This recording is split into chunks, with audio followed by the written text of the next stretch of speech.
capítulo vi. Cómo Sancho Panza fue llevado al gobierno y de la extraña aventura que en el castillo sucedió a Don Quijote.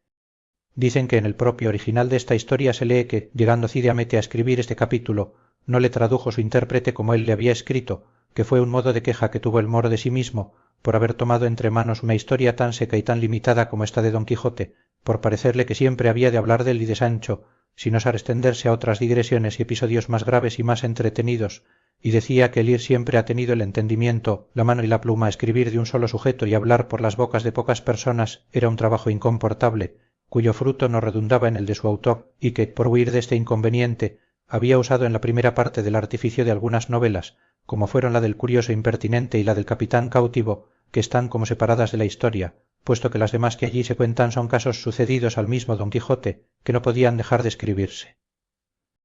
También pensó, como él dice, que muchos, llevados de la atención que piden las hazañas de Don Quijote, no la darían a las novelas y pasarían por ellas, o con priesa o con enfado, sin advertir la gala y artificio que en sí contienen, el cual se mostrara bien al descubierto cuando, por sí solas, sin arrimarse a las locuras de Don Quijote ni a las sandeces de Sancho, salieran a luz. Y así, en esta segunda parte no quiso ingerir novelas sueltas ni pegadizas, sino algunos episodios que lo pareciesen, nacidos de los mesmos sucesos que la verdad ofrece, y aun éstos limitadamente y con solas las palabras que bastan a declararlos, y pues se contiene y cierra en los estrechos límites de la narración, teniendo habilidad, suficiencia y entendimiento para tratar del universo todo, pide no se desprecie su trabajo, y se le den alabanzas, no por lo que escribe, sino por lo que ha dejado de escribir.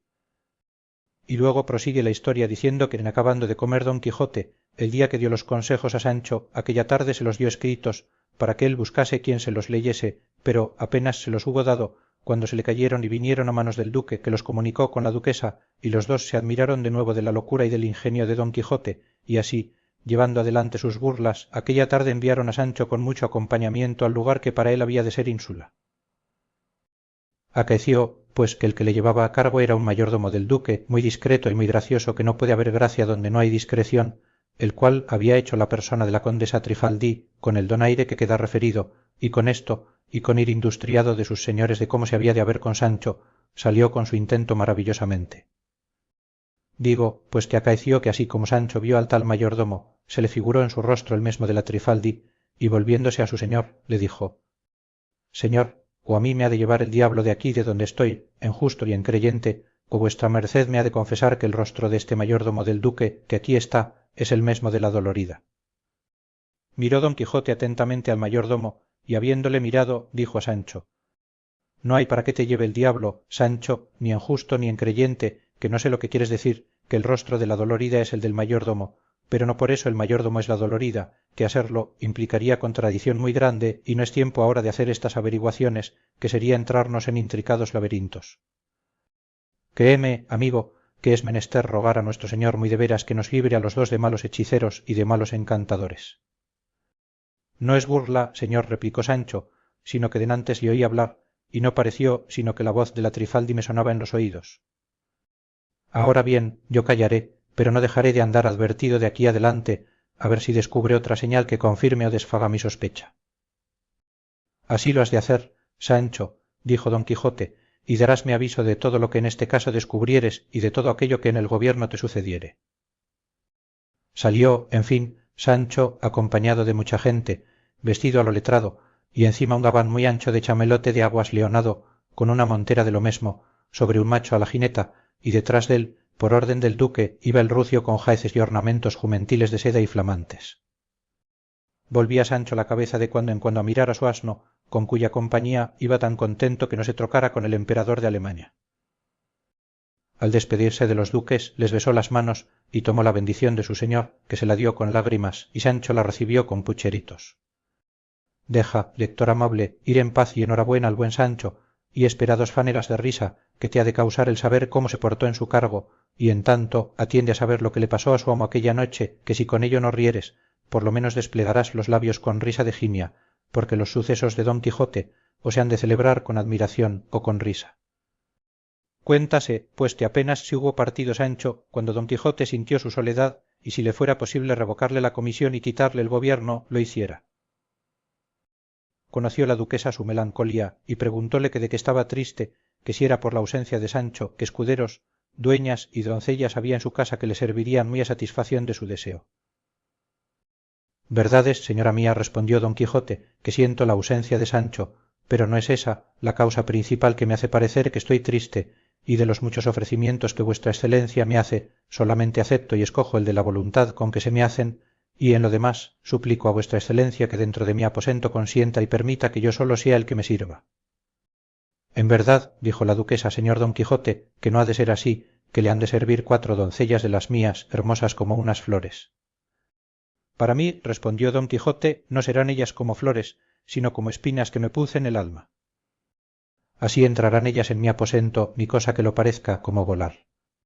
Si es que vuestra grandeza quiere llevar adelante el hacerme merced sin yo merecerla, déjeme que yo me las haya conmigo, y que yo me sirva de mis puertas adentro, que yo ponga una muralla en medio de mis deseos y de mi honestidad, y no quiero perder esta costumbre por la liberalidad que vuestra alteza quiere mostrar conmigo. Y en resolución, antes dormiré vestido que consentir que nadie me desnude. No más, no más, señor don Quijote, replicó la duquesa.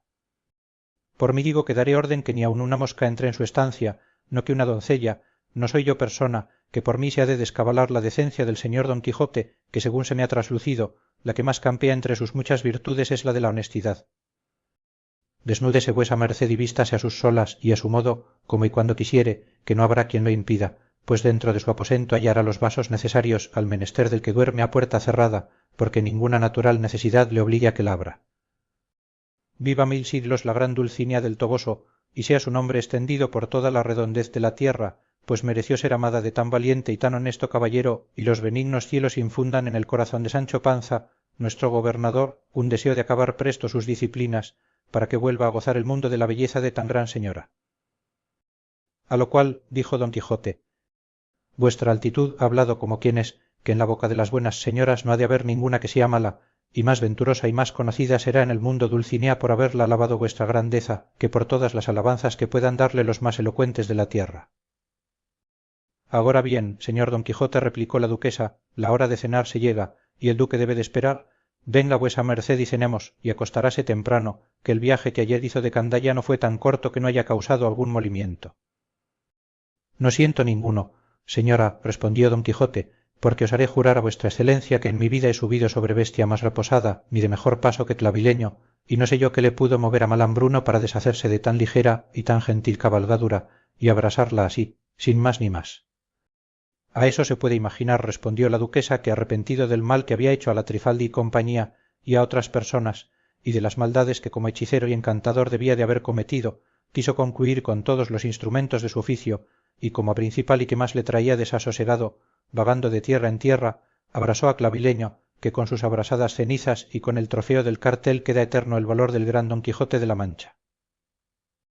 De nuevo nuevas gracias dio don Quijote a la duquesa, y en cenando don Quijote se retiró en su aposento solo, sin consentir que nadie entrase con él a servirle, tanto se temía de encontrar ocasiones que le moviesen o forzasen a perder el honesto decoro que a su señora Dulcinea guardaba, siempre puesta en la imaginación la bondad de Amadís, flor y espejo de los andantes caballeros.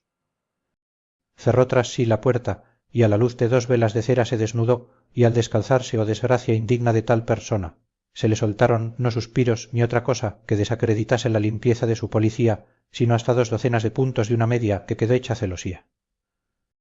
Afligióse en extremo el buen señor, y diera él por tener allí un adarme de seda verde una onza de plata, digo seda verde porque las medias eran verdes. Aquí, exclamó Benengeli, y escribiendo dijo: pobreza, pobreza. No sé yo con qué razón se movió aquel gran poeta cordobés a llamarte. Da iba santa desagradecida. Yo, aunque moro, bien sé, por la comunicación que he tenido con cristianos, que la santidad consiste en la caridad, humildad, fe, obediencia y pobreza, pero, con todo eso, digo que ha de tener mucho de Dios el que se viniere a contentar con ser pobre, si no es de aquel modo de pobreza de quien dice uno de sus mayores santos: tened todas las cosas como si no las tuviésedes, y a esto llaman pobreza de espíritu. Pero tú, segunda pobreza, que eres de la que yo hablo, ¿por qué quieres estrellarte con los hidalgos y bien nacidos más que con la otra gente? ¿Por qué los obligas a dar pantalia a los zapatos y a que los botones de sus ropillas unos sean de seda, otros de cerdas y otros de vidro? ¿Por qué sus cuellos, por la mayor parte, han de ser siempre escarolados y no abiertos con molde? Y en esto se echará de ver que es antiguo el uso del almidón y de los cuellos abiertos. y prosiguió, miserable del bien nacido que va dando pistos a su honra, comiendo mal y a puerta cerrada, haciendo hipócrita el palillo de dientes con que sale a la calle después de no haber comido cosa que le obligue a limpiárselos. Miserable de aquel, digo, que tiene la honra espantadiza y piensa que desde una legua se le descubre el remiendo del zapato, el trasudor del sombrero, la hilaza del herreruelo y la hambre de su estómago. Todo esto se le renogó a don Quijote en la soltura de sus puntos, pero consolóse con ver que Sancho le había dejado unas botas de camino que pensó ponerse otro día. Finalmente él se recostó pensativo y pesaroso, así de la falta que Sancho le hacía como de la irreparable desgracia de sus medias, a quien tomara los puntos, aunque fuera con seda de otra color, que es una de las mayores señales de miseria que un hidalgo puede dar en el discurso de su prolija estrecheza. Mató las velas, hacía calor y no podía dormir, levantóse del lecho y abrió un poco la ventana de una reja que daba sobre un hermoso jardín, y, al abrirla, sintió y oyó que andaba y hablaba gente en el jardín. Púsose a escuchar atentamente.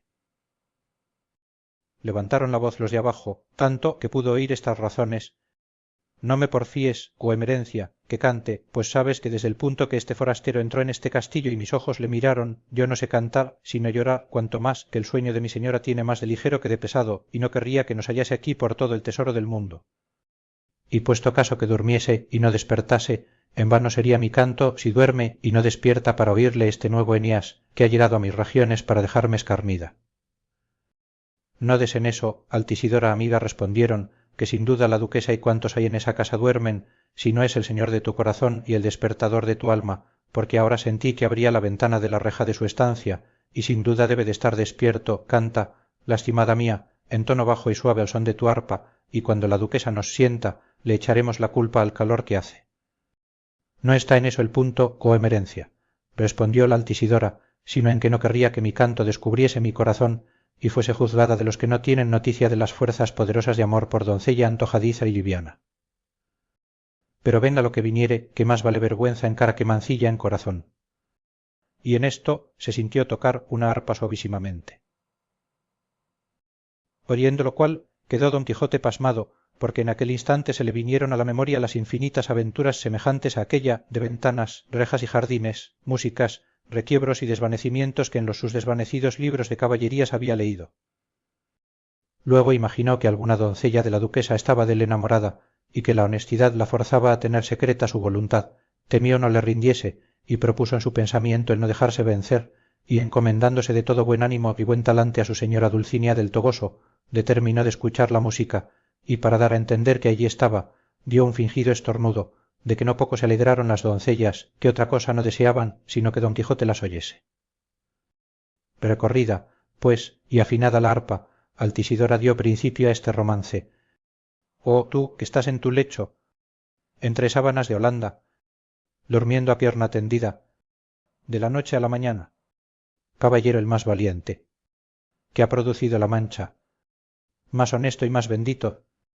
que el oro fino de Arabia. Oye a una triste doncella, bien crecida y mal lograda, que en la luz de tus dos soles se siente abrasar el alma. Tú buscas tus aventuras, y ajenas desdichas hallas, das las feridas y niegas el remedio de sanarlas. Dime, valeroso joven, que Dios prospere tus ansias, si te criaste en la Libia, o en las montañas de Jaca, si sierpes te dieron leche, si, a dicha, fueron tus amas, la aspereza de las selvas y el horror de las montañas. Muy bien puede Dulcinea, doncella rolliza y sana, preciarse de que ha rendido a una tigre y fiera brava. Por esto será famosa, desde Henares a Jarama, desde el Tajo a Manzanares, desde Pisuerga hasta Arlanza. Trocaréme yo por ella, y diera encima una saya de las más galladas mías, que de oro le adornan franjas. O quién se viera en tus brazos, o si no, junto a tu cama, rascándote la cabeza y matándote la caspa. Mucho pido y no soy digna, de merced tan señalada, los pies quisiera traerte, que a una humilde esto le basta. Oh, qué de cofias te diera, qué de escarpines de plata, qué de calzas de Damasco, qué de herreruelos de Holanda, qué de finísimas perlas, cada cual como una agalla, que a no tener compañeras, las solas fueran llamadas. No mires de tu tarpe ya, este incendio que me abrasa, Nerón manchego del mundo, ni le avives con tu saña. Niña soy, pulcela tierna, mi edad de 15 no pasa, 14 tengo y 3 meses, te juro en Dios y en mi ánima. No soy renca ni soy coja, ni tengo nada de manca, los cabellos como lirios que en pie por el suelo arrastran. Y aunque es mi boca adileña y la nariz algo chata, ser mis dientes de topacios, mi belleza al cielo ensalza. Mi voz, ya ves, si me escuchas, que a la que es más dulce iguala. Y soy de disposición, algo menos que mediana. Estas y otras gracias mías son despojos de tu aljaba, de esta casa soy doncella, y Altisidora me llaman. Aquí dio fin el canto de la malferida Altisidora, y comenzó el asombro del requirido don Quijote, el cual, dando un gran suspiro, dijo entre sí: que tengo de ser tan desdichado andante, que no ha de haber doncella que me mire que de mí no se enamore. Que tenga de ser tan corta de ventura la sin par Dulcinea del Toboso, que no la han de dejar a solas gozar de la incomparable firmeza mía. ¿Qué la queréis, reinas? ¿A qué la perseguís, emperatrices? ¿Para qué la acosáis, doncellas de a 14 a 15 años? Dejad a la miserable que triunfe, se goce y ufane con la suerte que amor quiso darle en rendirle mi corazón y entregarle mi alma. Mirad, caterva enamorada, que para sola Dulcinea soy de masa y de alfenique, y para todas las demás soy de pedernal, para ella soy miel, y para vosotras acíbar, para mí sola Dulcinea es la hermosa, la discreta, la honesta, la gallarda y la bien nacida, y las demás, las feas, las necias, las livianas y las de peor linaje, para ser yo suyo, y no de otra alguna, me arrojó la naturaleza al mundo.